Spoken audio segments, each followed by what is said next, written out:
السلام عليكم ورحمة الله تعالى وبركاته.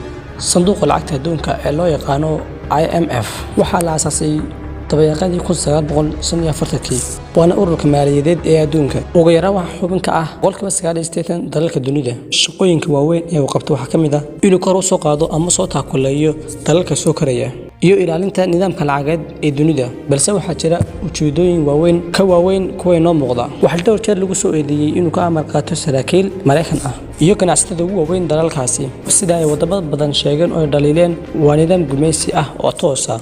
Sanduuqan waxa uu badanaa lacag amaah siiya dawladaha aan lacag haysan deyntaas oo ah in sanadkii ku kordhiso lacag dheeraad ah. Tusaale ahaan 20% ayaa la saaraa sanadkii ku kordha deyntii la siiyay wadankaas taas oo ka dhigan in 3 sano iyo badh dalkaas lagu leeyahay laab deyntii uu qaatay. Badanka dawladuhu iskama bixiyaan oo way sii kordhaa sanadba sanadka ka sii dambeeya, laakiin waxa laga faa'iideystaa oo ay ku bedeshaan xorriyadda iyo madax bannaani wadankaas.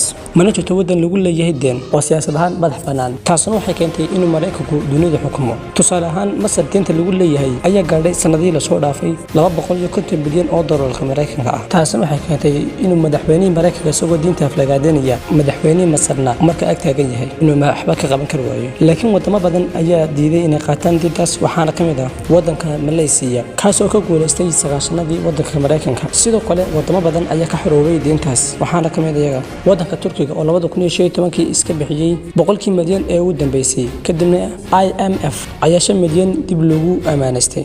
sidoo kale Soomaaliya ayaa iyadoo deen laga cafiyay, laakiin taas waa been oo sanduuqani waxba ma cafiyo oo waa ganacsi oo kale. Lacagtaas way ku deeminayaan haddaad soo bixin waydo sharaftaada ay dhulka galiyaan. Markaas waa ka nidaamka rasmiga ah ee uu leeyahay sanduuqa adduunka IMF. inta ku kulmina barnaamijkan waxaan naga tagnaa sidaas. Wassalaamu calaykum waraxmatullaahi wabarakaatuh. si aad u hesho muuqaalo badan hadda subscribe dhe oo ka mid noqo kumanaanka qof ee ku xiran channelkayga Xamse Jooqane.